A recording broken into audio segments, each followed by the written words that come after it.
कार्य तथा ऊर्जा का हमने क्या पढ़ना है आज? गतिज ऊर्जा के बारे में पढ़ना है। चैप्टर का नाम क्या है हमारा? कार्य तथा ऊर्जा। आज हम पढ़ेंगे गतिज ऊर्जा के बारे में। गतिज ऊर्जा होती क्या है? गतिज ऊर्जा क्या होती है? जब एक वस्तु गति करती है तब हम उसे गतिज ऊर्जा, तब हम कहते हैं कि उसमें गतिज ऊर्जा है। समझ में आ गया कि कोई भी चीज़ जब गति कर रही होती है उसका मतलब उसके अंदर गतिज ऊर्जा है। अतः एक वस्तु यदि विराम अवस्था में हो तो उसमें कोई गतिज ऊर्जा नहीं होती। अगर कोई चीज़ खड़ी हो, मतलब खड़ी ऐसे विराम अवस्था में हिल ना रही हो, तो इसका मतलब उसमें गतिज ऊर्जा नहीं है। उदाहरण, बहता हुआ जल, लुढ़कता गिरता हुआ पत्थर, बंदूक से निकली गोली, इन सब में क्या है? गतिज ऊर्जा है। ठीक है, अब डेफिनेशन प्रॉपर देख लेते हैं। किसी वस्तु की गति के कारण उसमें उपस्थित ऊर्जा को गतिज ऊर्जा कहते हैं। जब कोई चीज़ हमारी जो गति कर रही होती है उसके कारण जो उसमें ऊर्जा उत्पन्न होती है, ठीक है, उसे हम क्या बोलते हैं? गतिज ऊर्जा। गतिज ऊर्जा को प्रभावित करने वाले दो कारक बहुत ही इंपॉर्टेंट है।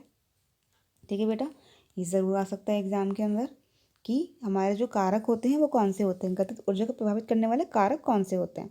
पहला है वस्तु का द्रव्यमान, मतलब वस्तु का जो हमारा वेट होता है, मतलब मास, मतलब द्रव्यमान होता है m। तो किस तरीके से वो उस पर प्रभावित करता है? अधिक द्रव्यमान होगा किसी वस्तु का तो वो उसमें अधिक गतिज ऊर्जा होगी। ठीक है ना। तो मान लो किसी जो वस्तु है हमारी A और एक वस्तु है हमारी B, इसका है 5 kg द्रव्यमान, इसका है 10 kg द्रव्यमान, तो किसकी गतिज ऊर्जा ज़्यादा होगी? 10 kg वाले की। क्यों? क्योंकि उसका द्रव्यमान अधिक है। वस्तु का वेग, अधिक वेग अधिक गतिज ऊर्जा, मतलब इसमें भी सेम वही चीज़ है, जिसका वेग ज़्यादा होगा उसकी गतिज ऊर्जा ज़्यादा होगी। ठीक है, ओके। अब हम पढ़ लेते हैं गतिज ऊर्जा का गणितव्य समीकरण, की मतलब आया कैसे है वो। हमारा जो समीकरण है, हमारा जो फॉर्मूला बनेगा उसका गतिज ऊर्जा का, वो कैसे आया। माना कि एक वस्तु जिसका द्रव्यमान m है वह u वेग से गति करता है। हमारे पास एक वस्तु है, उसका द्रव्यमान कितना है m और उसका वेग कितना है u। ठीक है, एक बल F उस पर कार्य करके a त्वरण से उसके वेग को v और s दूरी तक विस्थापित कर देता है। अब उस पर बल लगाया गया, कौन सा बल लगाया गया? F। ठीक है, तो उसका इतना कार्य करके क्या a त्वरण उत्पन्न हुआ उसमें। ठीक है, त्वरण उत्पन्न हुआ और त्वरण से क्या हुआ?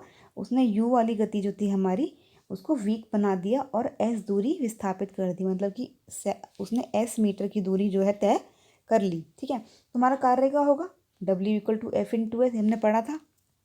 ठीक है ना, किसी के वस्तु पे किसी वस्तु पे लगाया गया बल और विस्थापित दूरी। ठीक है, ये लिखते थे हम विस्थापन। तो F × S गति के दूसरे नियम से, जो हमने गति का दूसरा नियम पहले पढ़ा था वो था F = ma।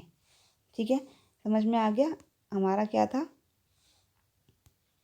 W = F × S। अब हमारे पास क्या आ गया? F = ma।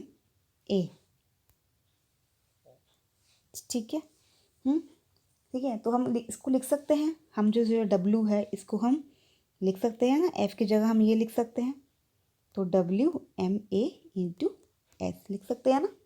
ठीक है, यहाँ पे इन्होंने वो सेम चीज़ लिखी है। गति के तीसरे समीकरण से हमारे पास आया V - V² - U² = 2AS।